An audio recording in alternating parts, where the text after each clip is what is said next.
What if I told you that in just 7 days, you could turn your home into a cleaner, brighter, and more livable space than ever before? No need to buy anything new. No need to ask for help. No need to change your whole life. Just change the way you approach each room. Would you believe it? This isn't one of those challenges where you try to clean your entire house in one afternoon and end up exhausted. No, this is a gentle but powerful invitation. 7 days, 7 rooms, 7 chances to reclaim the space that belongs to you. And when you take back your home, you're also reclaiming a deep part of your life that perhaps you've let slip away for too long. Ruth, 67, living alone after her husband passed, once said, "It's not the cleaning that makes me tired. It's the feeling that I've lost control of my own life." But after just 7 days, something inside her shifted. Not just because the house looked better, but because she felt like she was choosing herself again, one decision at a time. So if you're still hesitating, I invite you to take on this challenge. Not because you need to clean the house, but because you deserve to live in a space that makes you feel peaceful, free, and full of dignity. Tap the subscribe button if you're ready to begin. And stay with me until the end, because each day we'll change a little more. Together. Day 1, bedroom. The first room you enter every morning, and the last one you leave each night. To begin day 1 of this challenge, choose the place that no one sees, but that affects you the most every single day, your bedroom. It sounds simple, doesn't it? Just a place to sleep. But in truth, the way you sleep reflects the way you live. If your bedroom is filled with clothes tossed around, pillows left unfluffed, and a layer of dust covering your nightstand, then your sleep won't be restful. And your mornings will start with a little bit of chaos, even before your feet touch the floor. Ruth, 67, living in rural Minnesota, chose the bedroom as her starting point because she knew this was the one room she didn't have to prove anything to anyone. No visitors would walk in here, no one would judge it. But deep down, she knew this was the room that deserved the most kindness. So she began, not in a rush, not all at once. She simply did one thing. She made her bed. Carefully, she pulled the sheets straight. She fluffed the pillows and placed them with intention. She folded the light blanket in half and laid it neatly at the foot of the bed. That was her first tip. Making your bed each morning isn't just about tidiness. It's a way to remind yourself you're still in control of your day. Next came the clothes. Instead of asking herself, should I keep this or not? She asked, do I still wear this? Does it still feel like me? If not, it went into a separate pile. Don't let your ideal wardrobe overwhelm your real life. Keep only what you truly wear, what truly feels good, even if it's old. Let go of the guilt. Create space to breathe. Then came the part many people avoid. The small surfaces, the nightstand, the vanity, the photo frames, the reading lamp. Here's a gentle tip. Use a damp cloth and wipe in soft, circular motions. If your hands aren't strong, use a warm, well-wrung microfiber cloth. No need to scrub hard. Keep a small reading light, the book you're currently enjoying, and a single framed photo. Everything else? Box it up for later. Today, just clean the space that your eyes and heart can see. Lastly, Ruth vacuumed the floor, but not all of it. She divided the room into 4 corners and only did 2 that day. I don't need to finish all at once. I just need to keep going, she said. You see, cleaning the bedroom doesn't have to be perfect. It just needs rhythm. I want you to imagine this. One morning, you open your eyes and see a clean, quiet room. No pile of clothes hiding behind the chair, no dusty glow from the lamp, just light, stillness, and you, right at the center of it all. Wouldn't you like to feel that again? Then today, just focus on your bedroom. Make the bed, put things away, wipe down one surface, and most importantly, don't ignore the feeling when you're done. Stand at the doorway, look in, and quietly say to yourself, "Tomorrow, I'll keep going." Day 2, living room. The space of connection and presence. If the bedroom is where you begin and end your day, then the living room is where you truly show up. It's where you sip tea, make phone calls, knit scarves, or watch the news. And sometimes, it's where you remember someone who used to sit in that chair across from you. The living room holds small, quiet moments, and that's exactly why it so easily becomes a catch-all for everything that has no home. Ruth used to call hers the transfer station. Everything was temporary. The unread mail in a basket, a book left half-finished 3 months ago, a blanket folded halfway, a shopping list written sometime last week. But on day 2 of the challenge, she didn't just clean. She made a decision. This room would become an invitation for herself to be present again. She began with a simple but powerful method.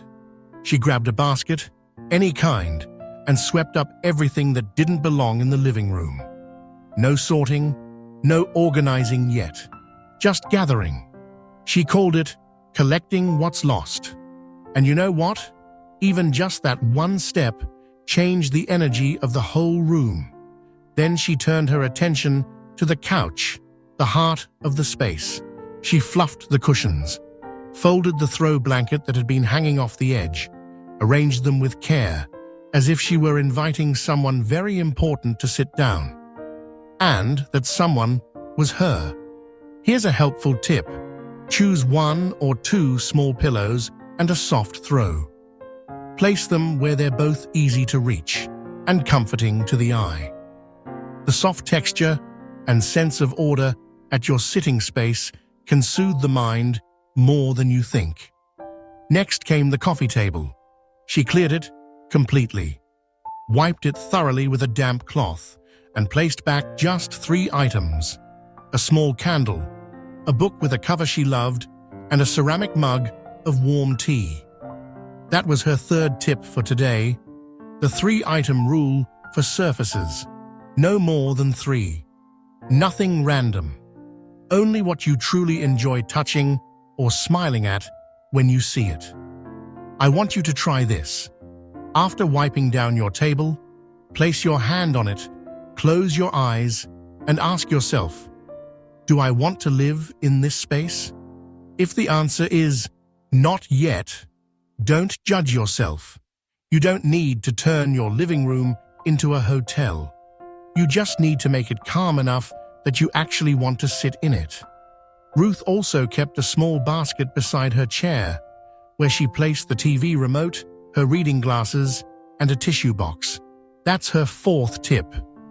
Create a small utility zone in every sitting area.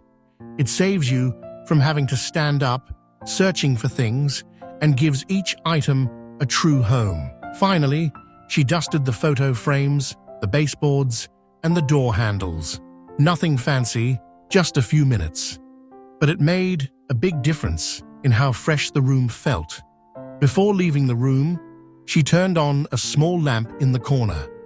Not for light, but to let the space feel alive. Let me ask you, how long has it been since you truly sat in your living room and enjoyed it as a gift?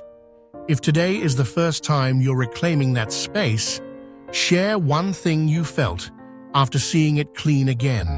Write it in the comments, because maybe your story will be the reason someone else in another town or another state finally starts stepping out of their own clutter. Day 3. Bathroom, where self-care and cleanliness begin from the inside out. There's a gentle truth we often forget. Self-care begins with the small things, and no space reflects that more clearly than the bathroom. Ruth once said something I'll never forget. "I may grow old, my back may curve, my hands may slow, but when my bathroom is clean, I still feel loved." On day 3, she stepped into her bathroom with new eyes. Not the eyes of someone tackling a chore, but the gaze of a woman preparing to care for herself. And it all began with something simple: clearing every surface. Everything on the sink, around the tub, on the toilet lid, all placed into a temporary basket. No need to sort just yet. The goal was to return space to its empty, clean state. Tip number 1 for today: clear first, clean second. Most people get stuck trying to tidy, think, and declutter all at once, and end up quitting halfway. Breaking it into steps makes everything gentler. Once everything was cleared, she carefully wiped down each area: the sink, the faucet, the mirror, the toilet, both lid and seat, the edges of the tiles, the shower glass, the floor. Pro tip: use a microfiber cloth and diluted vinegar spray if you're sensitive to strong cleaners. If your hands are weak, use a soft, warm cloth that doesn't require scrubbing. But the real moment wasn't about wiping. It was when Ruth looked into the now clear mirror and smiled. Not because of vanity, but because for the first time in a while, she saw herself clearly, free from the dust of time. After cleaning, she returned to her basket. Item by item, she placed things back with intention. The toothpaste she used every morning, her hand cream, a well-worn wooden comb, still her favorite. The rest? Half-used shampoos from last year, a lipstick she no longer wore, expired pills from who knows when, all went into a discard bag. Not because they were bad, but because she chose to keep only what served her now. Pause here for a moment and ask yourself, how many things in my bathroom do I no longer use, yet see every single day? If you can answer that honestly, you've already started. Quick organizing tip: group items by function: hair care, skin care, oral care, hygiene. Use small bins, baskets, or zip pouches to sort. Store non-daily items in cabinets. Keep the sink top as clear as possible. Finally, Ruth created a light corner. She placed a small scented candle near the tub and a neatly folded clean towel on a wooden tray. She didn't go to the spa, but she made a space that made her want to care for herself. Have you ever walked into your bathroom and felt like you didn't want to stay long? If yes, today is your chance to change that. After finishing, Ruth stood at the door, looked back at the entire room, and gently turned off the light. She said nothing, but I believe she had just lit something inside herself. Day 4. Laundry. The silent engine room that brings daily control. If there's one place often overlooked but deeply affecting your daily mood, it's the laundry area.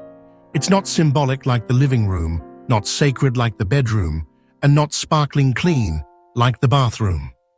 But it's the transition hub of living energy, where clean clothes come out, where dirty clothes are sent off, where disorder briefly visits, but order is restored. It took Ruth years to realize that. To her, laundry was just the place with the washer and some soap bottles. Until one day she discovered, every time I finish washing, folding, and putting away, I feel like I've accomplished something, small, but a victory. So her 4th day in the 7-day journey began, not with the mindset of cleaning, but with this thought: I'm restoring a household system. The first task, tackling the lingering laundry pile. She didn't overthink it. Light clothes, dark clothes. One load in, press start. Tip number 1 today. Action first, perfection later. Just begin instead of sitting around wondering how to get it just right. While the machine ran, she moved on to organizing the surroundings. All detergents and softeners were grouped into a small basket. Ironing tools, collar scrubbers, hand towels, all given their own place. No more random placing. No more, "I'll find space later." Practical tip. Use a 3-tier plastic shelf or lidded bins. Label if needed. Wash, iron, chemicals. Use wall hooks for lint rollers, scrubbers. The laundry zone doesn't need to be beautiful. It needs to be logical. Where things make sense, you save time and reduce stress. Once the first load finished, Ruth did something many delay. She removed the clothes and folded them immediately. No piling up. No, "I'll do it later." Clean clothes left unfolded become a burden, she laughed. Tip number 3. Set the one-touch rule. Take clothes out, fold or hang immediately. No intermediate baskets. No just-for-now piles. If you can't stand long, sit while folding. If your hands can't carry much, use a small cart or wheeled bin. Work with your body today, not who you were 20 years ago. When she was done, Ruth wiped the washer top, organized the basket, and hung a new hook on the wall, where she placed her gloves. It wasn't for decoration. It was her quiet way of saying, "I'm redesigning my life, starting with the smallest details." Have you ever felt weighed down by the sight of laundry piling up, but still left it because, "I'll do it tomorrow"? Today, try just one load. That's all. Just one. But follow through all the way. If you're doing this challenge, leave a comment below. Laundry done. I feel lighter too. Because sometimes doing laundry isn't just about clean clothes, it's about cleaning a part of your inner clutter. Day 5. The kitchen. A space of energy, memories, and control. If there's one place in the home that holds memories, sense, and life, it's the kitchen. For many, the kitchen is the heart of the home. But for those living alone, especially after the children have grown or a spouse has passed, it can also become a forgotten space or one that feels painfully empty. Ruth used to call her kitchen the room of the past, where a chipped porcelain mug, once beloved by her late husband, still sat, where the old cookie jar remained, from when she used to bake for the grandkids. But over time, that kitchen lost its order. Drawers filled up, countertops gathered crumbs and grime, and the stovetop, no one wiped it down daily anymore. That's why day 5 of this challenge is so important. Not just for cleaning, but to reclaim control over what was once the command center of the home. Ruth began with the simplest step, clearing the countertops. She didn't empty every cupboard. She didn't overhaul the drawers. She just cleared the counters and the dining table. Everything that didn't belong in the kitchen was placed into a large bin. Receipts, gloves, expired spices, last week's mug. No need to sort yet. Just remove them from the core space. Here's the first tip. Clear the intruders. Reclaim the space. Don't clean to display. Clean to own your living space again. With clear surfaces, Ruth wiped down everything. Soft cloth, warm water, every inch, like she was gently restoring the heart of her home. Practical tip. Use white vinegar plus warm water to clean wood tables, the fridge, and shelves. No fancy products needed, just clean thoroughly and evenly. Next, she moved to the sink, washed the remaining dishes, dried them, and returned each item to its proper place.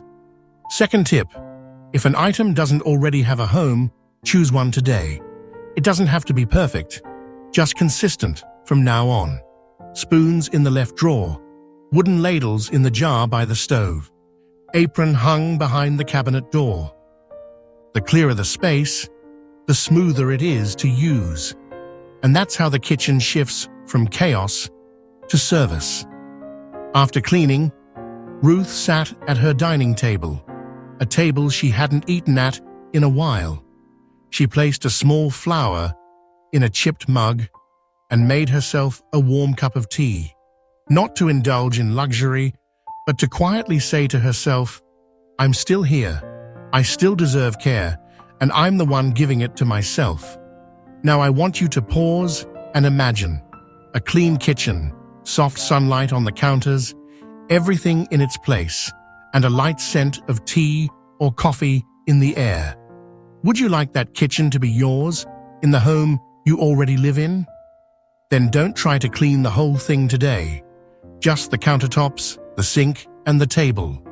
If you manage that, you've done more than 90% of those who are still putting it off. Write down how you feel. I just cleaned the place that nourishes me. Sometimes a clean kitchen is the beginning of a calmer mind. Day 6, Paperwork and Command Center. Reclaiming control through the smallest pages, among all the things that quietly clutter a home. Perhaps nothing is quieter than paper. They don't make noise. They don't get in the way like laundry. They don't smell like kitchen waste. But they pile up, day by day, week by week, year by year. Until one day, you can't find the phone bill. You forget where you kept the car insurance, and it takes 3 drawers to find a working pen. Ruth had such a drawer. She called it her headache drawer. And every time she opened it, the only thing she found was fatigue. That's why day 6 in this 7-day journey isn't about floors or throw pillows. It's about reclaiming control over tiny details that deeply affect your daily life. Ruth didn't have a home office, just a small corner at the end of her dining table where she wrote notes, read letters, paid bills. And she started from there. First step, gather every piece of paper from around the house into one spot. From nightstands, purses, tabletops to mailboxes, everything was placed on the table. First tip, bring it all to one place, then sort. Don't try to deal with each piece where you find it. You'll burn out from not knowing where to begin. Once everything was laid out, Ruth began sorting. Papers that needed action, bills, papers to keep, insurance, health, finance, notes, lists, ads, letters already read, outdated or useless documents. Second tip, simple rules. If you can access that info online, don't keep the paper. If you don't remember why you saved it, toss it. Ruth created 4 labeled folders: home and utilities, health, banking and taxes, personal records. Each label was a commitment. I will not let my life be tangled by things that can be sorted. Everything else, she shredded. Not because it wasn't important once, but because life needs space to move forward. After organizing her papers, Ruth arranged her little command center. A clean mug held her pens, a notepad, a pair of scissors, a box of paper clips, all placed neatly in a tray. Nothing extra, nothing missing. Third tip, set a paperwork appointment with yourself once a week, 30 minutes every Monday or Saturday, to read new mail, pay bills, discard outdated papers. Don't wait until something goes wrong to dig through chaos. Before ending the day, Ruth found an old letterbox and labeled it "To Respond." That way, she didn't carry the mental load of things left undone. She moved them from her mind into a box. Are you living with 3 to 5 small stacks of paper scattered around the house? Have you ever felt stressed staring at a call list, but not even sure where you wrote it? If yes, then today is your chance to reclaim clarity, starting with what looks like just scraps of paper. Day 7. Completion. The small details that make the biggest difference. 6 days have passed. 6 rooms have been touched. With hands, with thought, with choices that were sometimes very small. And now, it's time to complete. Day 7 is not about heavy tasks. It's a day to sit down, take a deep breath, and pay attention to the things we often overlook. Mrs. Ruth started that day by simply walking around her home. No basket, no gloves, just a damp cloth, and a keen, gentle eye. She lightly touched the light switch. There was a thin layer of dust. She wiped it off. She opened a drawer. The handle was a bit sticky. She wiped it off. She walked into her bedroom. The door handle had darkened with time. She wiped it off. That was the first tip of the final day. Wipe what your hands often touch, but your mind often ignores. Light switches, door handles, refrigerator edges, window sills, drawer pulls. These are places your hands pass by every day, but your attention rarely does. Next, Mrs. Ruth opened the curtains. Light poured in, and then she looked in the mirror. For the first time in months, the mirror reflected not just her image, but a new, living energy. Practical tip: clean every mirror and glass surface in the house, because light flowing through a clean space always eases the mind. The house began to brighten, not because of brighter bulbs, but because every surface had been cleared and the light was no longer blocked. Mrs. Ruth returned to her old houseplants. A few leaves had turned yellow. Some pots had dry soil. She trimmed them, watered them, and softly said, "I'm sorry I left you alone for so long." That's the third tip for today. Spend a little time with something living, or add a new plant if you don't have one. You don't need many, just one pothos, a peace lily. They don't just clean the air, they serve as a reminder you are alive. Finally, she turned on the lights in every room, not to check, but to illuminate the space she had just renewed with her own hands. She hadn't just swept floors or sorted papers. She had actively reconnected with pieces of her life, one by one. I want you to try this. When you complete day 7, sit in your favorite spot in the house. Look around and ask yourself, what does this space reflect back to me? If it reflects a bit of peace, a bit of control, a bit of love, then you've done far more than just tidy up. Final tip: take a photo of your favorite corner in your home after this journey. You don't have to share it, just keep it for yourself. Because someday, if things ever start to feel messy again, that photo will be your anchor to return to. If you've made it to day 7, leave a comment. I've completed 7 days and I'm living in a new space. I believe your words will become a light for someone still standing at day 1. So, you've walked with us through all 7 days, 7 spaces, 7 steps to touch something that may seem so small, clearing the place where you live. But as you know, this was never just about your home. It's about you and your relationship with life itself. When Mrs. Ruth completed day 7, she didn't call anyone to show off the results. She didn't post pictures on social media either.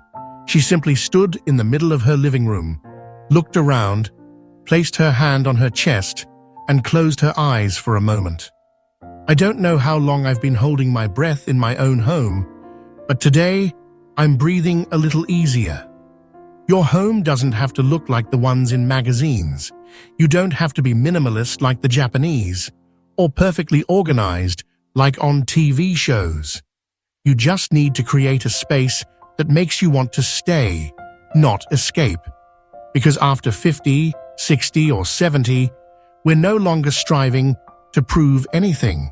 We just want to live gently in the choices we've made. If you've made it this far, I want to say this: thank you. Not just for watching until the end, but for choosing to care for yourself in such a practical way by decluttering, reorganizing, reflecting, and moving forward. You don't need to start from scratch if one day your house becomes messy again. You just need to return to day one. Your bedroom. Your bed. A clean surface. A deep, slow breath.